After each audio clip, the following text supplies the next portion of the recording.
Over the last few years, Intel has ruled the roost when it comes to the CPU market, particularly on the enthusiast level. X99 has been a wildly popular platform for content creators, but AMD has changed all of that recently with Ryzen. So of course, obviously the next evolution is coming around the bend. Both companies have announced their next platforms, AMD with X399 and the horrifically named Threadripper, and Intel with its X299, which has a lot of people kind of go, what? What are you doing?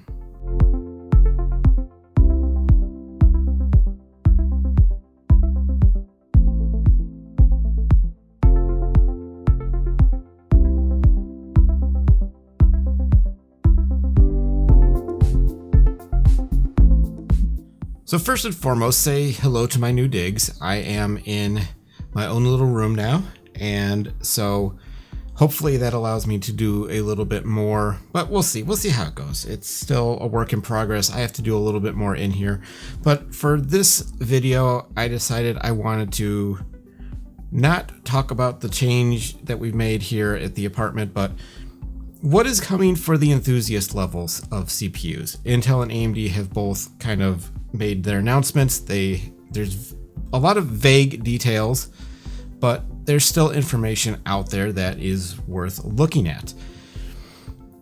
Now, I'm going to also start this video by saying these are mostly my opinions. I don't have anything really solid in terms of information. I'm not an insider. I don't have access to anything other than what is already out there. And simply put, there are people who have put out better videos than I will ever be able to make.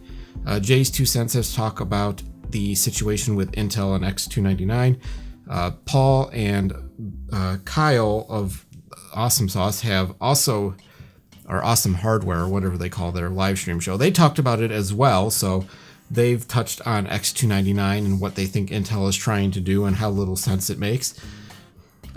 Also chiming in, of course, was Linus of Linus Tech Tips, and he really put out a very emo-ish video talking about the situation with Intel and really questioning what they're doing and decisions that they're trying to make. So what I'm doing is really very unscientific and very unfactual, but just things that I've thought about. And so there's a lot of information out there that you can go ahead and get if you really want more factual information. Now, I do have up on my screen over here that I'm going to be using as a reference the information that Intel did release. And I'm going to hit on that in a few minutes because there's definitely some things in there that really have me scratching my head a little bit and making me wonder, what are they doing? But first, X99 has been around for a little while. It started with Haswell E with the 5820, 5930, and 5960X. And all of those processors have done fairly well over the course of the time. Obviously, the entry-level 5820 is what I have in that guy back there. And 5930, you know, they all have their pluses and minuses. So Intel started with Haswell E, and Haswell E was, as I said previously, 5820K, 5930K, 5960X. The 5820K and 5930K were 6-core, 12-thread processors. The main difference between them being that the 5820 was limited to 28 PCI Express lanes, while 5930K had 40. The top of the list was the 5960X with its 8 cores, 16 threads, and 40 PCI Express lanes. That was later refreshed with Broadwell E, which introduced the 6800K, the 6850K, the 6900K, and the 6950X. Now, again, there were differences between the various levels of processors, but this time Intel stepped it up a notch. The 6800K was like the 5820K, a 6-core with 12 threads and 28 PCI Express lanes. The 6850K was also 6 cores, 12 threads, but with the 40 PCI Express lanes. The 6900K was their 8-core, 16-thread, 40 PCI Express lane processor. And then there was the behemoth 6950X, which was 10 cores, 20 threads, and of course 40 PCI Express lanes. Now, this is where things start to get a little interesting, and this is where I think people are going to be a little upset with Intel as the new information was released. And I'll have more on that in a moment, but let's go back a step here. Let's go back to March to be specific, because that's when AMD pushed Ryzen, and Ryzen was known. It was coming. We knew it was coming. There were leaks. There was information that it was performing very similarly, especially the R7 series with the 6900K. And there were many people who wondered, is Intel going to drop its prices? Is Intel going to react to this chip? Well, no, not really. Even to this point, there's only been very modest price drops on Amazon with the 6800, 6850, and so forth. I think maybe at most 14% price drop. So they've not responded in that regard. And Ryzen, yeah, it was an there were early adoption headaches. There were issues with memory compatibility. And of course, many people complaining, oh, you can only overclock to 4.1 gigahertz at most. At the end of the day, it's performed very well, and particularly the R5 series has done very well and has been very surprising in its performance. So Ryzen has been, by all means, a pretty decent, successful launch. The bugs have been getting wrinkled out, and while there were some initial concerns about gaming performance with the processors, they seem to have leveled off a little bit. And again, particularly the R5 series has done very well. And the R5 has some 6-core 12-threaded processors that perform very well. They're really going to do the job for someone who wants to game and do a little bit of content creation. And they cost so much less than what Intel has to offer. So, of course, the mindset I had, at least, was Intel's going to have to drop its prices, right? They're going to have to react to this. They didn't. And now, we get to Computex last week, and AMD has announced, as I've said in the opening, the very poorly named Threadripper. 16 cores, 32 threads, and I've seen a few rumors of a lot of PCI Express lanes with this, and they are aiming this directly at the upper end of the enthusiast brand and the Xeon market that Intel has dominated, the server side of things. Simply put, Intel has dominated the enthusiast and server side of things. AMD is coming for you. And so Intel had to do something to react, I think, this time. Now, they had already, basically announced Lake-X and Skylake-X up to the 7900X. That was, at this point, the top of the line. And this is where Intel, I think, did learn a little bit of a lesson. The 7900X is looking like it's going to price for about $1,000. This is 10 cores, 20 threads, 44 PCI Express lanes. That is a good $700 to $800 cheaper than what the 6950X was released at, and that's very similar specs. The 7900X, I think, has a slightly higher base clock, and the boost clock is looking really nice, especially on the 7820 and the 7900X. So again, I'm looking, if you're wondering why, I'm looking over here at the information that I've pulled up from Computex. But here is where I really think there's a couple of things that really concern me. Well, more than a couple of things. One, we've got 4 different processors listed on this chart, and I'll try to put this up on screen if I remember. We've got 4 different processors up on this chart where the only information we have is how many cores and how many threads. We don't know what their L3 cache is going to be, the PCI Express, the memory support, the TDP. We don't know their base clock, their boost clock. Are they going to use the 3.0 boost clock? We don't know any of that. And it's because Intel seems to have just tacked this on. Threadripper was announced. Intel had to do something. So here comes the 7920X, 7940X, 7960X, and the 7980XE with their 12-core 24-thread, 14-core 28-thread, 16-core 32-thread, 18-core 36-thread respective numbers. But that's just the beginning of the problems that I think people are going to have with X299. So now you've got 4 additional CPUs on top of the 5 that were initially going to be announced. But let's look at the bottom of this chart, the 7640 and the 7740X. To me, these look like simple Kaby Lake refreshes that are just simply going to plop onto X299. That it's gonna cause confusion. There's gonna be people who look at this and go, "Oh wow, I can get an X299 processor for $339," and It's 4 cores and 8. What? 4 cores, 8 threads. Look at these numbers. If I put them up, the 7640X, 4 cores, 4 threads. So there's no hyperthreading. This is an X299 chip, no hyperthreading, 16 PCI Express lanes, dual channel memory. I don't quite get that. Then there's the 7740X, which is 4 cores, 8 threads. Okay, so you've got some hyper threading there. Again, 16 PCI Express lanes, dual channel memory.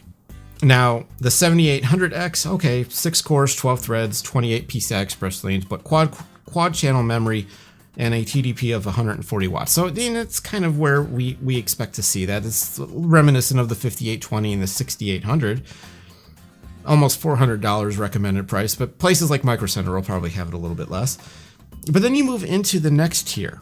So there isn't a pair of 6-core processors this time around. We just go right to the 7820K, which is an 8-core 16-thread processor, 11 megabyte L3 cache.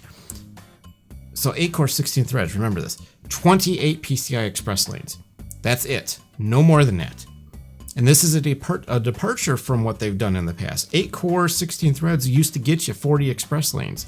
Not this generation. You'll still get quad channel memory, 140 watt TDP, $600.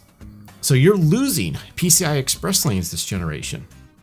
Not really sure what that's all about. And then of course the 7900X, 10 cores, 20 threads, 13.75 L3 cache, 44 PCI Express lanes, quad channel memory, $1,000. So that one doesn't seem to bother me too much.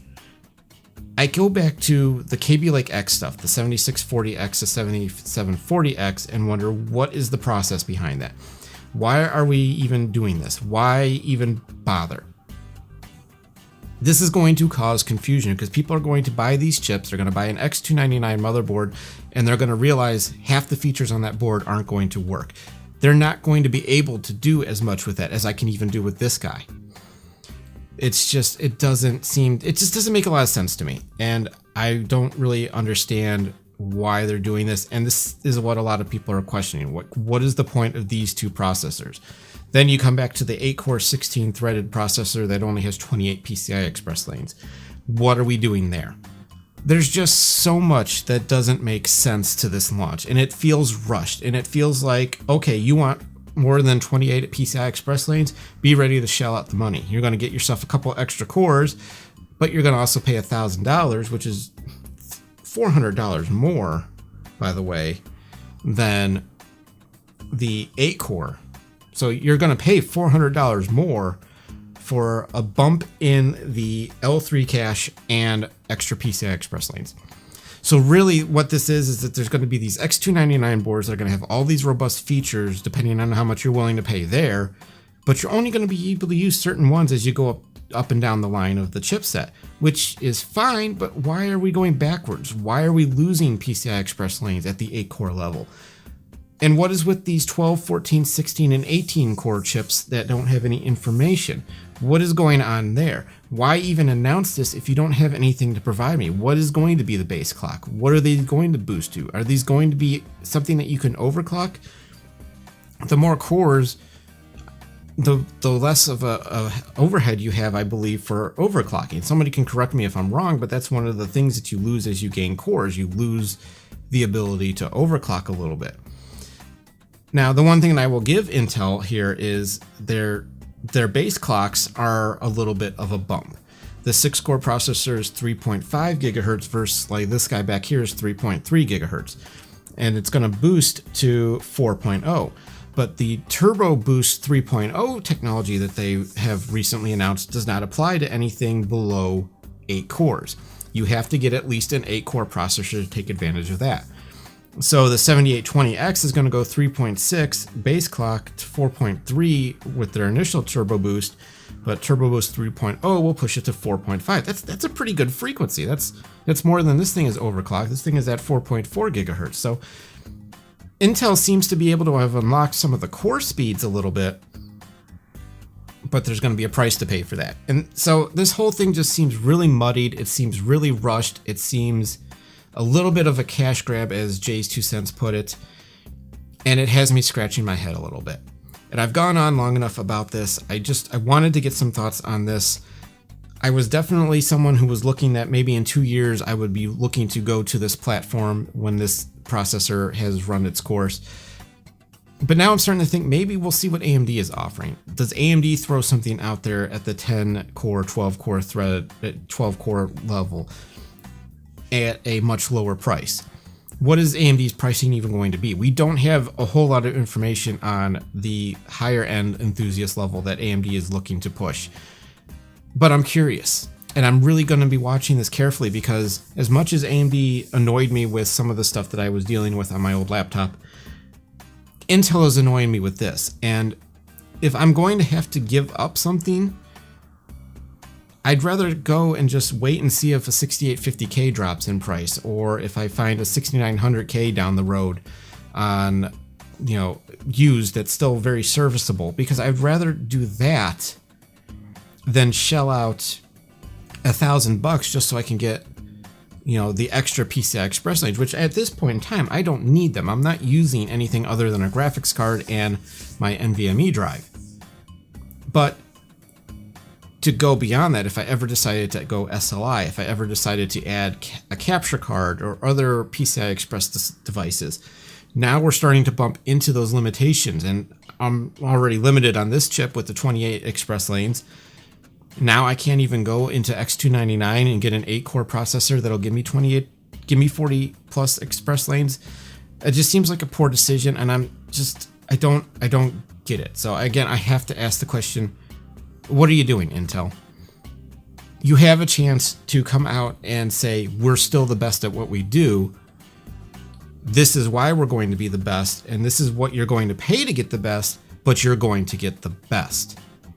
Is that actually going to happen, though? Or is AMD going to slip one in and take over the lead in the enthusiast market? I know that a lot of us didn't see that coming. We didn't think that was going to be possible, but there's a window of opportunity here for AMD. And they've already kind of wedged their foot in the door with Ryzen. And this is even before the R3 lineup has come out. I'm curious to see what happens next. Does Intel change course with some of these decisions?